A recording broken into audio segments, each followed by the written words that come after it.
বাংলার রাজনীতি হচ্ছে ঘটনাবহুল। গত কয়েকদিন ধরে আলোচনা চলেছে টিএমসি কি ভাঙছে, ভাঙলে কতজন কোন দিকে থাকছেন। মানে যা খবর তাতে টিএমসি ভাঙছে।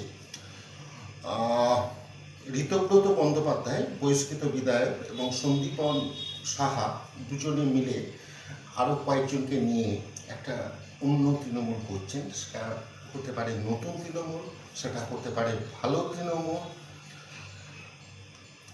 আর তার মধ্যে আরেকটা আপডেট আপনাদের দিতে চাই। প্রশান্ত কিশোর, ভোট কুশলী প্রশান্ত কিশোর, ওনার তো বিহারে ভরাডুবি হয়েছে। উনি একটা ফোন করেছিলেন ঋতব্রত বন্দ্যোপাধ্যায়কে। ফোনে যে ঠিক কী আলোচনা হয়েছে চেষ্টা করছি সেটা শোনার বা জানবার। যদি জানতে পারি আপনাদেরও নিশ্চয়ই জানাবো। কিন্তু এখন প্রশ্ন যে এই যে ঋতব্রত বন্দ্যোপাধ্যায়ের যে তৃণমূল হচ্ছে তার নাম কি হতে পারে?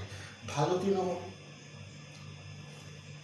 আবার অন্যভাবে যদি আমরা ভাবি এটা হতে পারে সিপিটিএমসি, মানে কমিউনিস্ট পার্টি টিএমসি। প্রতীক কি হতে পারে? এদের প্রতীক হতে পারে, মানে কাজেই তো কর্মেই পরিচয়, কাস্তের উপর জোড়া ফুল। ভাবুন, চিহ্নটা ভাবুন, কাস্তের উপর জোড়া ফুল। স্লোগান কি হতে পারে? যেখানে বহিষ্কার সেখানেই অধিকার। এদের আদর্শ কি হতে পারে? যেখানে সুযোগ সেখানে আমরা। তাহলে প্রতীক কাস্তের উপর জোড়া ফুল, স্লোগান যেখানে বহিষ্কার সেখানেই অধিকার, আদর্শ কি? যেখানে সুযোগ সেখানে আমরা। আর নাম সিপিটিএমসি।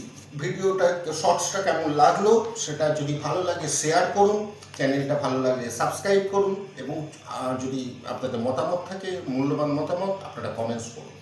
নমস্কার, শঙ্কর, জয়।